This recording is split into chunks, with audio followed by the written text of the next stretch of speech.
So ఏ రకంగా చూసినా కూడా ఏ స్టాండర్డ్లో గమనించినా కూడా అప్పుల పరంగా కానీ గవర్నెన్స్ పరంగా కానీ ఫిస్కల్ మేనేజ్మెంట్ పరంగా కానీ ఏ పరంగా చూసినా కూడా గత ప్రభుత్వానికి మన ప్రభుత్వానికి ఎంత వ్యత్యాసం ఉంది అని చెప్పడానికి ఈ డేటా ఎంతో ఉపయోగపడుతుందని చెప్పి కూడా ఈ సందర్భంగా చెప్పడానికి నేను సంతోషపడుతున్నాను, గర్వపడతా ఉన్నాను అధ్యక్ష. అసలు యాక్చువల్గా ఈ మాదిరిగా పరిపాలన చేయగలుగుతామని చెప్పి నిజంగా ఎవరు ఊహించని విధంగా మన ఆయన అంటాడు 14 ఏళ్ళు ముఖ్యమంత్రిగా నేను పరిపాలన చేసినా నాకు ఎంతో ఎక్స్పీరియన్స్ ఉందని చెప్పి. ఎందుకు ఉందా అధ్యక్ష ఎక్స్పీరియన్స్? ఎవరికి అర్థం కాదు. కొట్టుకునేదానికి తప్ప ఎందుకు తరంగా ఎందుకు సరిపోదు. మాకేం ఎక్స్పీరియన్స్ లేకపోయినా కానీ ఈ రకమైన నెంబర్స్తో ఈ రకమైన ఫిగర్స్తో showcasing that how best we can ఈ మాదిరిగా ఎలా పరిపాలన చేయగలుగుతామని మేము చూపిస్తూ ఉన్నాం అధ్యక్ష. నిజాలు ఇలా ఉంటే అధ్యక్ష, మన ప్రభుత్వం మీరు గమనించినట్టయితే అధ్యక్ష, ఆ 5 సంవత్సరాల పీరియడ్లో మన ప్రభుత్వం 2,91,000 కోట్లు మనం అప్పు చేస్తే ఈ 2,91,000 కోట్ల అప్పును వాడు 13 లక్షల కోట్లు అంటాడు, వాడు 10 లక్షల కోట్లు అంటాడు. ఇష్టం వాళ్ళ ఇష్టం ఏదైతే అది దాన్ని చెప్పుకుంటూ పోతా ఉన్నాడు అధ్యక్ష. అధ్యక్ష ఈ 14 ఏళ్ళు సీఎంగా అధ్యక్ష తాను చేసింది ఏమిటనంటే అధ్యక్ష, చంద్రబాబు నాయుడు గారు సీఎంగా 14 సంవత్సరాలు ఉన్నా కూడా తాను చేసింది ఏమిటి అధ్యక్ష, కుటుంబాలకు ఏమీ చేయలేదు.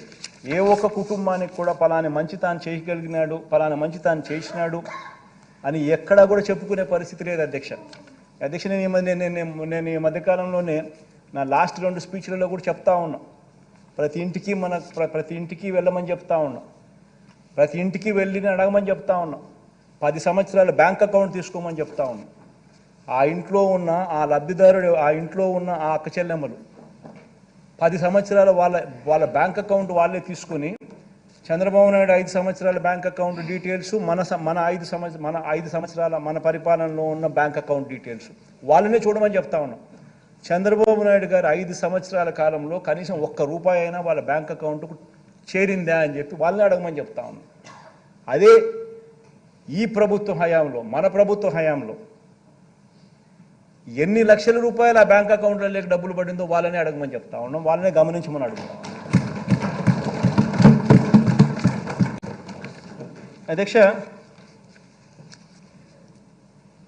బాబు చేసిన ఆ అప్పుల్లో అధ్యక్ష, మరి అదే రాష్ట్రం అదే బడ్జెట్,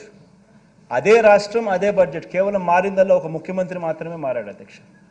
మరి అదే రాష్ట్రం అదే బడ్జెట్ అయినప్పుడు కేవలం మారిందల్లా ఒక ముఖ్యమంత్రి మాత్రమే మార్పు మాత్రమే జరిగినప్పుడు, అప్పుల గ్రోత్ రేటు కూడా అప్పటికంటే ఇప్పుడు తక్కువ ఉన్నప్పుడు, మరి ఎందుకు ఈ ప్రభుత్వ హయాంలో ఎందుకు ఈ మాదిరిగా ప్రతి అక్కచెల్లెమ్మ కుటుంబానికి ఇంత మంచి జరిగింది? ఎందుకు గత 5 సంవత్సరాల్లో చంద్రబాబు నాయుడు గారి హయాంలో మనకన్నా ఎక్కువ అప్పులు చేసి కూడా, గ్రోత్ రేట్ ఆఫ్ అప్పులు మనకన్నా కూడా ఎక్కువ చేసి కూడా ఎందుకు చంద్రబాబు నాయుడు గారు చేయలేకపోయారు అని చెప్పి ప్రతి ఒక్కరూ కూడా ఆలోచన చేయాలని చెప్పి ఈ సభ ద్వారా ప్రజలందరినీ కూడా కోరుతా ఉన్నారు అధ్యక్ష. ఆ డబ్బులన్నీ ఎవరి జోబీలోకి పోయాయి అని చెప్పి కూడా ప్రజలందరూ ఆలోచన చేయాలి అధ్యక్ష. ఈరోజు నేను గర్వంగా కూడా చెప్తా ఉన్నాను, ఆధార్ నెంబర్తో సహా బ్యాంక్ అకౌంట్ డీటెయిల్స్ సహా చెప్తా ఉన్నాను. 2,55,000 కోట్ల రూపాయలు ఎవరెవరికి ఇచ్చినాము, ఏ ఆధార్ నెంబరు, ఏం బ్యాంక్ అకౌంటు, ఏం డీటెయిల్స్ అని చెప్పగలుగుతా ఉన్నాం. మరి చంద్రబాబు నాయుడు గారి హయాంలో ఎందుకు చేయలేకపోయాడు? ఈ డబ్బులన్నీ ఎవరి జోబీ లేకపోయాయి? ఈనాడికి ఎంత పోయింది, ఆంధ్రజ్యోతికి ఎంత పోయింది, TV5కి ఎంత పోయింది, చంద్రబాబుకి ఎంత పోయింది, జన్మభూమి కమిటీస్కి ఎంత పోయింది, దత్తపుత్రుడికి ఎంత ఇచ్చినాడు? ఇవన్నీ కూడా ప్రజలు ఆలోచన చేయమని చెప్పి నేను కోరుతా ఉన్నాను అధ్యక్ష.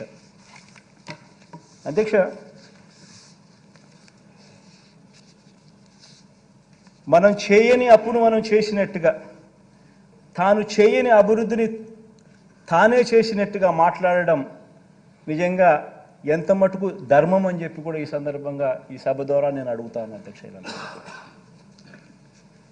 అధ్యక్ష. అంతటి ప్రతికూల పరిస్థితుల్లో కూడా అధ్యక్ష, ఎంతో చిత్తశుద్ధితో, ఎంతో పట్టుదలతో, ఎంతో నిబద్ధతతో అధ్యక్ష, రాష్ట్రంలో రైతన్నలకు, రాష్ట్రంలో పిల్లలకు, రాష్ట్రంలో అక్కచెల్లెమ్మలకు, రాష్ట్రంలో అవ్వాతాతలకు, రాష్ట్రంలోని